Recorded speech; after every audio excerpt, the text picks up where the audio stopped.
What's going on, guys? Welcome back to the YZ250F build. If you've been following along, I did a couple of in-between videos, a little bit of powder coating, a little bit of this and that, but what I've been waiting for now is these parts to come in. I ordered 2 orders about 5 days apart, and I was hoping to get one order, get all the parts on, and then get the next order, but they showed up at the same time, so I got a pile of parts to put on. So I'm going to start out with the carburetor now and start putting that back together. So what I got here is a repair kit, carburetor repair kit from All Balls, and it comes with most of the seals and even the jets and stuff like that to completely rebuild the carburetor. The only thing that it didn't come with was this piece here. This is part of the accelerator pump, which I was kind of surprised with, but everything else seems to be there. So now I'll start putting everything back together.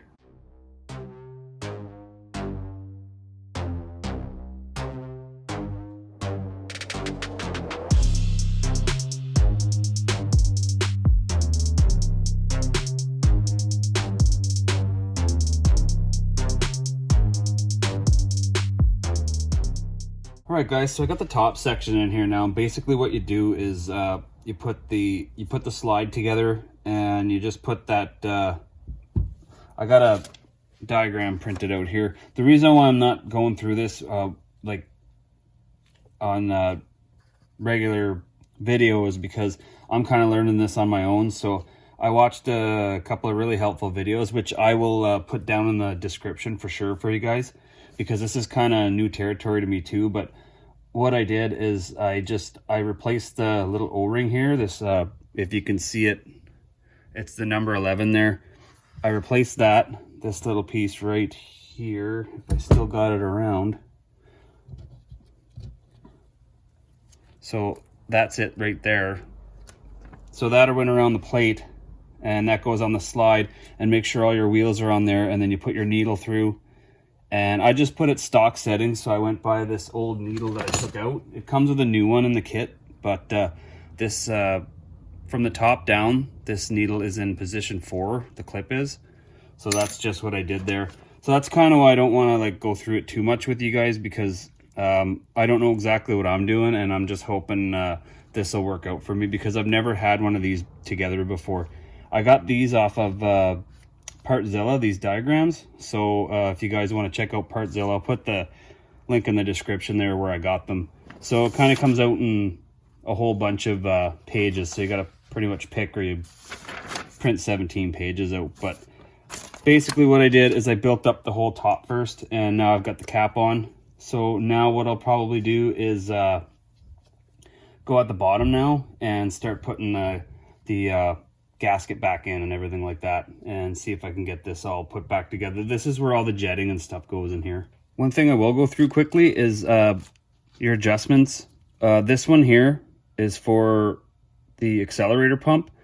So this screw here adjusts how much this goes up and down to push on the diaphragm for the accelerator pump, and this here is just simply to adjust the idle. So that I do know. So that's when you're trying to adjust this this thing, that's where you adjust the idle, accelerator pump. And we're going to get into the air fuel mixture screw here, which I'll mention something about this All Balls kit that is really awesome.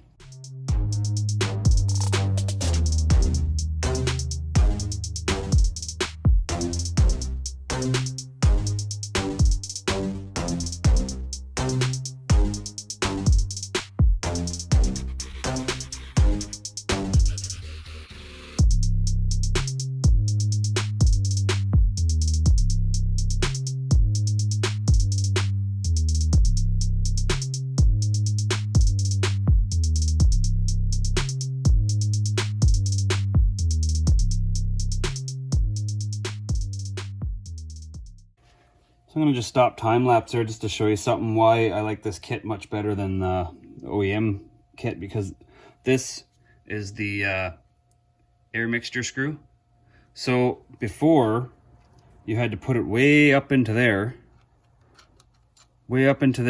and you had to adjust that somehow while it was on the bike, buried in there, get something in there to twist that to adjust the air screw. Either that or take a shot in the dark, take it off the machine and mess with it. So that really sucks. So this all balls kit came with this here, so that's way better. So now you just put the supplied spring on, and then it comes with a small tiny little washer, and you got to put that on. And then a tiny little O-ring.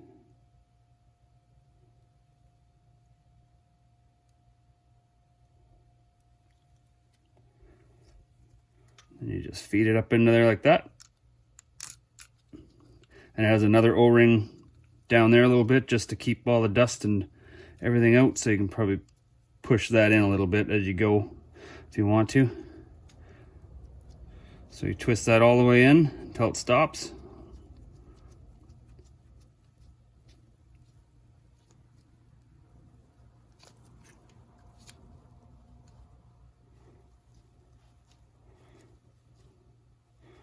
Don't have to prove how strong you are just until it seats.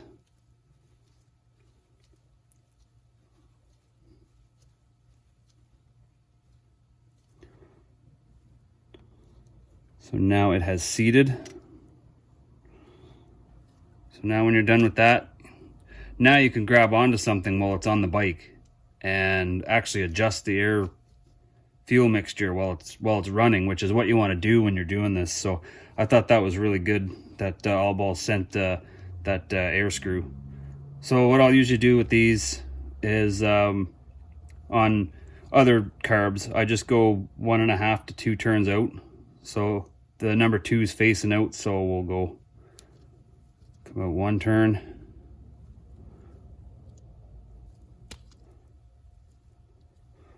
One turn, 2 turns, and that'll usually get the bike going. It's probably not going to be perfect, but it'll get you running anyway.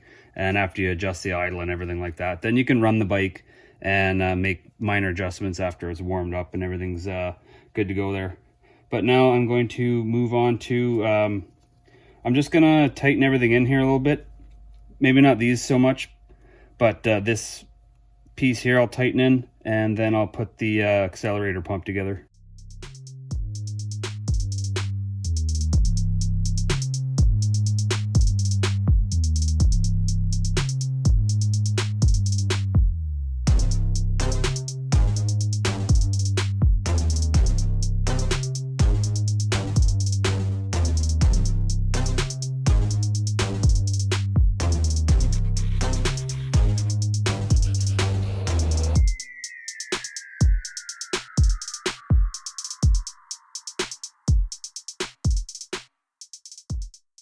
Alright guys, I got this carb pretty much back together.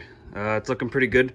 The only thing I ran into was I had a couple of mystery jets left on the bench when I was done. There was this one here, which I found inside that little hole, which was fine. But I found this one here. And for the life of me, I cannot figure out where it goes. It's number 21 on the sheet. There's nothing going into anywhere. So if anyone knows what that jet is, because I got the starter jet, I got the pilot jet, and I got the main jet in. I took it all apart again. I pulled everything back out and looked for this little sucker somewhere in there, and I can't seem to find it. So leave a comment down below if you know what that jet's for and where it is, and I guess I'll have to go in and replace it if it's there. I don't know if it's like this is just a generic diagram or what, but I got everything else back in. It's all together, so I'll probably be putting it back on the bike soon, but for now I think I'm going to move forward onto the controls. So I forgot I'm going to have to get the cables back in first before I throw this on the bike, because it'll be a lot easier to do it on the bench.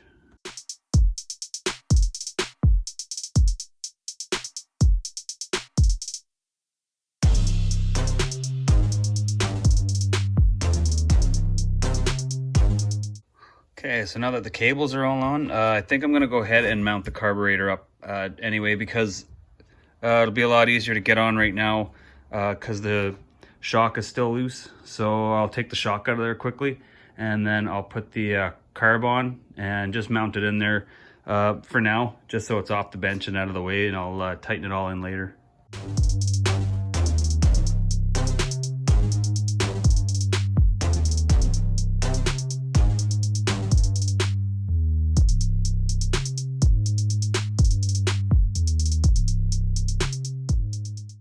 All right, so I got the carb on and I got all the cables slung over the front of the bike here. So not everything's quite attached yet. So what I'm gonna end up doing is putting these, put the triple clamps back on. So I've got these RG3s, which came on the bike. So these will be definitely good enough to run on the bike. So now I'll just re-grease these bearings and then throw them back on the bike.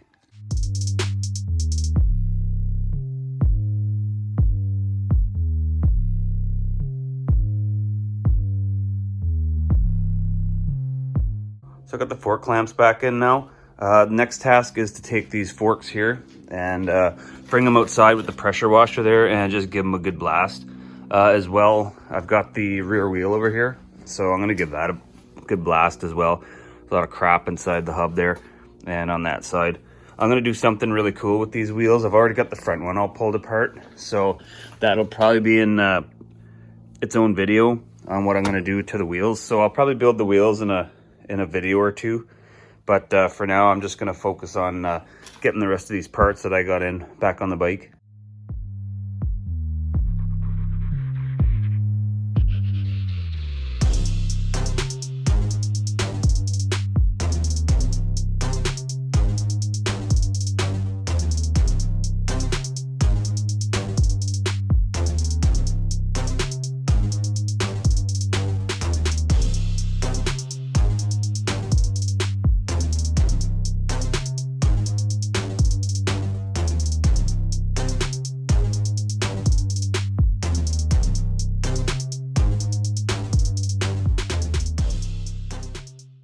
So I've got the forks here on the bench now. They're looking pretty clean. There's a little bit of glue and stuff I got to clean off later, but for now I'll just get to changing the seals here. And that's simply all I'm going to do with these is just change the oil and change the seals. I got some seals right here from Tusk.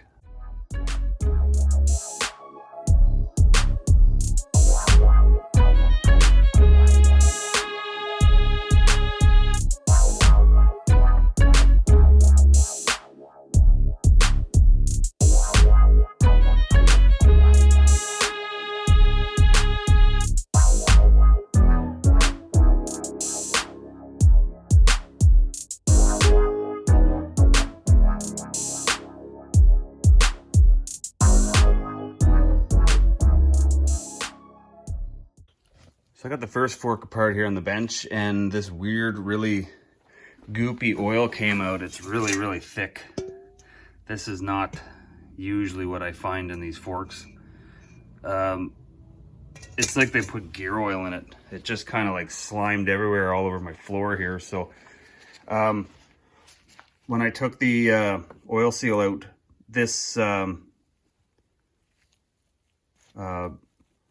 spring side, which is usually to seal the oil into the fork this way, was facing down towards the bottom of the fork. So that's usually not the way it goes. I'll double check the way this one goes, but in the past it's always been spring side in to the side you're trying to seal. So I'll definitely have a look in the service manual and see what it says. So I'm on my computer here, and it says on the service manual, it says install oil seal with its manufacturer marks or numbers facing the axle holder side. So it looks to me like this was incorrectly. So that's all fine and good, but right here on the spring side is where all the numbers and markings are. On this side there's nothing, and this was facing in towards the oil. So I guess that's the way I'll put it back in. So I'll get everything cleaned up here and start putting it back in.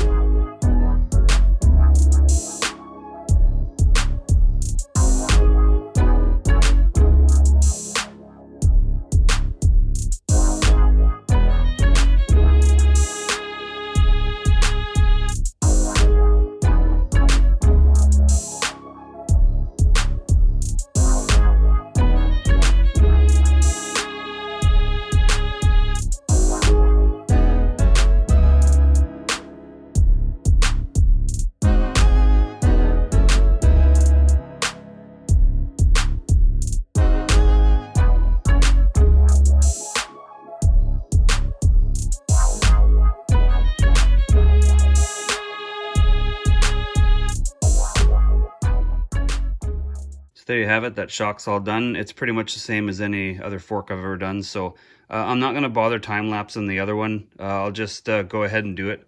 It's the exact same process as this, so it's really straightforward. So when you get this top piece off, you just drain the oil, and then after you're done that, you take this off, and then you gotta back it up with a 1/2 inch wrench. You gotta push it out far enough, jam it, and then take the piece off, take the rod out, and then unjam the wrench, and then take the whole assembly out, and then just change your seals. There's tons of videos on it. I'll link one in the description there. I think I made one, so you guys can go ahead and check that out. All right, guys, the forks are done. They're leaning against the lift there now. Now they can go back on the bike. I have no idea what kind of oil that was in there. It was like the consistency of like when you scramble eggs before you cook them. It was like the thickest, weirdest, stringiest oil I've ever seen come out of a fork. I don't know what was in there, but the proper stuff is in there now. So let's get to putting them back on the bike.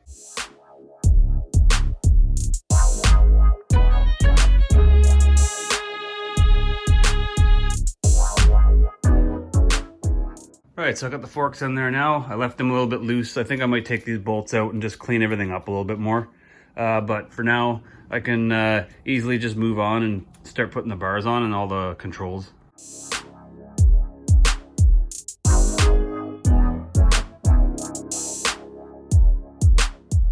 So I got the bars on now. I went with the old bars because these are perfectly straight, and I don't want to spend a whole bunch of money on new bars that are just over cosmetic things.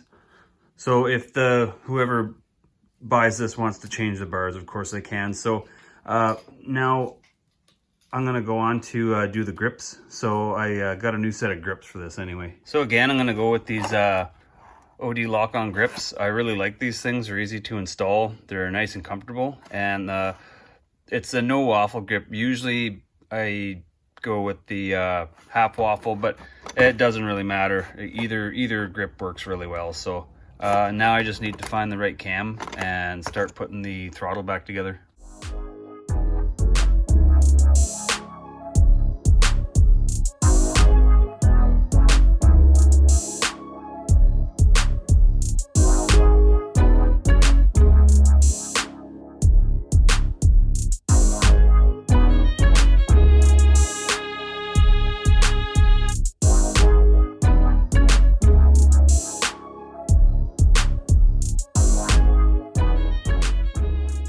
Okay, so I had to stop time lapse there because I was really having trouble with this cam here. I matched up the A cam, if it'll focus, this A cam to the throttle tube that came off the bike originally, and whoever was riding this was riding it in a fashion where the throttle wouldn't snap back, because I would twist the throttle with the A cam on and it would just stick right there. Like if there was none of that, it would just stick. So I put the old throttle tube back in, and same thing, I would open the throttle and then let it go and it would just stick. None of that would be happening. So whoever was riding this was kind of just twisting on the throttle and like physically pushing it back. So definitely wouldn't recommend that. So I found the J cam worked for this. And the reason why I didn't just check the sheet of paper that usually comes with these OD grips is this one did not. So with all that solved, I guess I'll move on to the easy part, which is putting on the clutch side grip. So funny thing is I looked in the clutch side grip, and inside the tube is where they kept that. I don't know if I've ever encountered that before. I just never remembered it. But if you look right there, Cam J, YZ250F 450F.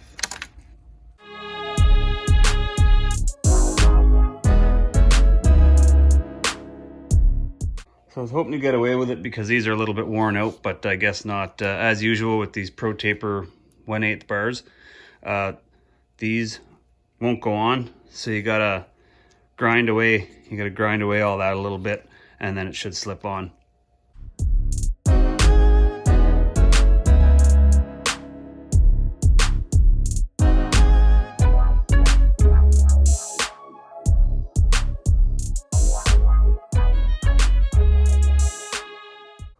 So there, I'm starting to get the all the levers and stuff back on. I have levers on order, but they're just not here yet. So I got the clutch lever on order. I don't have the brake reservoir on, but I got the brake lever on order. So this is working great. I'm glad I found the issue with that. So all the cables and everything are routed.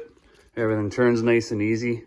So I think next is going to be probably working on the brakes and the wheel set. But that is going to be in the next video, guys. This runtime is about 20 minutes now, so I'm going to end the video here. In the next video, you can watch me put the brakes that I powder coated onto the bike and all the hoses and brake lines and everything like that.